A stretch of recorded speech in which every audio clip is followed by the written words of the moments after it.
Adani group को discuss कर लेते हैं। अडानी ग्रुप में जो स्टॉक्स हैं, किसी किसी में गिरावट है, किसी में काफ़ी तेज़ी है। इनको डिस्कस कर लेते हैं। अडानी ट्रांसमिशन में लगातार तेज़ी चल रही है और ये सबसे ज़्यादा मार्केट कैप वाला स्टॉक बन गया है अडानी ग्रुप का। और काफ़ी तेज़ी है अडानी ट्रांसमिशन में। इसके अलावा अडानी गैस में देखो कि कंसोलिडेशन चल रहा है, कंसोलिडेशन के जोन में है। तो ऐसा मुझे लगता है कि कुछ दिन और कंसोलिडेशन हो सकता है अडानी गैस इस रेंज में। और उसके बाद जैसे आप देख रहे हो दिवाली आने वाली है, दिवाली पे गैस की डिमांड बढ़ेगी, तो मुझे लगता है दिवाली पर ये भी भाग सकता है। तो रडार पे रख सकते हो। ऑल दो आपको पता है नीचे के प्राइस पे अगर आपने ख़रीदा होगा तो प्रॉफिट में ही होगा, लेकिन जो कई सारे लोग पहले से जिन्होंने जब वो गिरावट आई थी काफ़ी सारी इन स्टॉक्स में, तब 1600 के प्राइस के आसपास भी कई लोगों ने ख़रीद रखा है। तो उन्हें घबराने की ज़रूरत नहीं है। दिवाली तक मे भी मुझे लगता है कि ये 1600 के आसपास हो गया और इसे उसे क्रॉस कर देगा मे भी। अब होने को तो कुछ भी हो सकता है। कल ही कोई अगर खबर आ जाए पॉजिटिव वाली तो कल ही भागने लग जाए, और कल अगर कोई निगेटिव आ जाए तो कल भी गिर गिर जाए। तो इन चीज़ों से तो भाई कोई नहीं कुछ कह सकता। बाकी अगर जैसे मुझे लगता है कि हाँ दिवाली तक बढ़ सकता है। अडानी ग्रीन आज 3% की गिरावट है। और जब इसमें ये भागा था स्टॉक फंड रेजिंग कुछ की वजह से, तो जब भी मैंने कहा था कि ऐसे भागते हुए स्टॉक के पीछे हम नहीं भागते हैं कभी भी।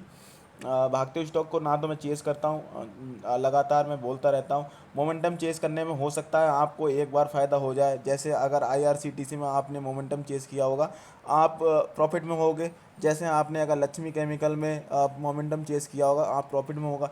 लेकिन लगातार आप हर स्टॉक में मोमेंटम चेस करोगे तो कभी ना कभी आप फंस सकते हो। और भाई मैं 95% रिस्क फ्री ट्रेड करता हूँ। ऐसा नहीं कि आईआरसीटीसी हमने ख़रीदा नहीं था या हमने लक्ष्मी केमिकल ख़रीदा नहीं था, हमने ये भी खरीदे थे। लेकिन जब ये पैनिक में थे स्टॉक, जब इन्हें इनकी तरफ किसी का ध्यान ही नहीं था, लोग इनकी तरफ देख भी नहीं रहे थे, तब हमने इन्हें भी ख़रीदा था। हमें पता है कि फ्यूचर में ऐसा स्टॉक कर सकता है, तब हम फ्यूचर के लिए वही कर सकते हैं। ऐसा नहीं जब फ्यूचर में वो कर दे, जब स्टॉक का प्राइस काफ़ी भाग जाए तब उसके पीछे भाग रहे हैं कि भाई अब तो भाई इसे लेना ही लेना है। तो इस तरीके से तो करते नहीं हैं। अडानी एंटरप्राइजेज गिरावट है। तो इसमें इसलिए गिरावट आ गई, वो एयरपोर्ट पे भाई नाम वाम हटा दिया मंगलुरु एयरपोर्ट पे, कल मैंने बता भी दिया था। तो हल्की फुल्की गिरावट है, कोई ऐसी न्यूज़ नहीं है जिसकी वजह से स्टॉक कोई धराशायी हो जाएगा। तो थोड़ी प्रॉफिट बुकिंग मान सकते हो आप इसमें। अडानी पोर्ट अगेन काफ़ी मुझे पसंद है अडानी ग्रुप में, और आज थोड़ी सी तेज़ी आई है। इसमें भी काफ़ी सारे लोग हैं जो 800 के लेवल पे पहले से फंसे हुए हैं। तो कीप पेशेंस, पेशेंस रखिए। देखो ऐसा नहीं होता स्टॉक मार्केट में कि भाई आपने ख़रीद लिया और मतलब फिर वो रॉकेट हो जाएगा स्टॉक, उस प्राइस से कभी नीचे नहीं आएगा। और ऐसा नहीं होता है, आपको पेशेंस रखने पड़ेंगे। कोई स्टॉक होता है लो बीटा स्टॉक, वो थोड़े से स्लो चलते हैं। कुछ स्टॉक होते हैं आपको तुरंत जल्दी रिटर्न दे देते हैं, कुछ स्टॉक होते हैं जिनमें टाइम लग जाता है मार्केट में। और ऐसा कोई भी नहीं है कि भाई ये बता दे कि ये यहाँ तक जाएगा, ये स्टॉक यहाँ तक जाएगा। और जो टारगेट वारगेट देते हैं, टिप देते हैं सुबह चैनल वाले, कई सारे चैनल वाले जो आप, मैं ज़्यादा क्या बताना, न्यूज़ चैनल में आते हैं वो टारगेट देते रहते हैं।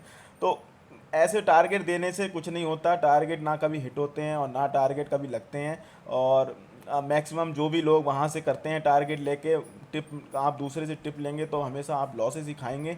और ये चीज़ें रहती हैं, और इसलिए मैं तो फॉलो करता नहीं बिल्कुल भी ऐसी चीज़ों को। और आपसे भी कहूँगा बस केवल न्यूज़ देखना है तो आप न्यूज़ ले सकते हैं, बाकी किसी की टिप्स वगैरह को ऐसे ब्लाइंडली फॉलो नहीं करना है। अपनी एनालिसिस एनालिसिस करनी है, अपने से समझना है, उसके बाद ही फॉलो करना है। और अडानी पोर्ट मुझे मुझे भाई फ्यूचर में इसका फ्यूचर काफ़ी ब्राइट दिखता है। मैं अभी की बात नहीं कर रहा हूँ कि हाँ एक दो दिन, लेकिन आगे आने वाले टाइम में 2 साल, 5 साल, 10 साल काफ़ी मुझे फ्यूचर बढ़िया दिखता है। और मैं फ्यूचर पहले देखता हूँ कंपनी का कि कैसा हो सकता है, उसके बाद उसमें इन्वेस्ट करने को पसंद करता हूँ। तो लॉन्ग टर्म का जो बैट है अडानी ग्रुप में, मुझे अडानी पोर्ट उसमें सबसे बेटर दिखता है और मुझे काफ़ी बढ़िया दिखता है। काफ़ी पहले हमने इसको ख़रीदा भी था 700 से नीचे। तो अभी तो नहीं जाना है, और अगर कभी आएगी बाद में कभी देखेंगे इसमें। ऊपर के प्राइस में हो तो होल्ड रखो। अगेन अडानी पावर, रिस्की बेट तो है अडानी पावर। दो स्टॉक्स हैं पावर सेक्टर में जो मुझे पसंद है, टाटा पावर और अडानी पावर। और अडानी पावर थोड़ा सा कम पसंद इसलिए, ऐसा नहीं कि मुझे मतलब कोई इसमें फंडामेंटली कोई दिक्कत है, कोई रेड फ्लैग है, ऐसा कुछ नहीं। बस न्यूज़ आ जाती हैं इसमें अडानी ग्रुप में, आपने देखा ही होगा। और अडानी पावर में कभी डी लिस्टिंग की न्यूज़, कभी कोई सी न्यूज़, जबकि वो न्यूज़ कोई भी सच नहीं होती है लेकिन फिर भी आ जाती हैं और उसकी वजह से गिरावट हो जाती है। टाटा पावर थोड़ा सा ईवी का एज मिलता है। प्रोजेक्ट अडानी पावर के पास भी काफ़ी अच्छे हैं। तो अगेन पेशेंस रखिए और अगर आपको मेरी पेशेंस वाली जो स्ट्रेटजी है अगर वो देखनी है, तो काफ़ी पहले जब ये स्टॉक गिरे थे अडानी पावर वाले, तब भी मैंने कई सारी वीडियो बनाई थी और उस समय ऐसा लग रहा था लोगों की अडानी तो बस गया, अब तो ये वही स्टॉक जीरो ना हो जाए। और उस समय भी मैंने कहा था पेशेंस रखोगे तो 6 महीने का टाइम उस समय भी मैंने बताया था, 6 महीने से 1 साल तक अगर आप इनको रखोगे स्टॉक को, अभी तो 6 महीने हुए भी नहीं, अडानी ट्रांसमिशन दुगने से ज़्यादा हो गया है और बाकी गैस भी भाग गया है, तो ऐसा मैक्सिमम सारे स्टॉक्स भाग गए हैं। एक अडानी पोर्ट थोड़ा कम भागा है और अडानी पावर, तो इनमें भी टाइम लग सकता है, लेकिन ऐसा नहीं है, स्टॉक भागेंगे ये भी। बस ये नहीं आप सोच रहे हो कि अगर वो भाग रहे हैं तो ये भी बिल्कुल उसके पीछे भागते चले जाएं। हो सकता है इनमें कंसोलिडेशन हो रहा हो, उस समय उनमें प्रॉफिट बुकिंग आ जाए, उनमें कंसोलिडेशन हो जाए, तब ये भागने लगे। तो ऐसे ही चलता है मार्केट में। आपको पेशेंस रखने पड़ेंगे, आपको लर्निंग्स लेनी पड़ेंगी, आपको सीखना पड़ेगा। ये चीज़ें ज़्यादा ज़रूरी हैं बजाय कि और चीज़ों के। तो जितना ज़्यादा सीखोगे, जितना ज़्यादा टाइम दोगे, जितना ज़्यादा एक्सपीरियंस लोगे, जितना ज़्यादा अपनी गलतियों से सीखोगे, उतना ज़्यादा आप प्रॉफिट्स ले सकते हो स्टॉक मार्केट में। और पेशेंस सबसे ज़्यादा ज़रूरी है मार्केट में।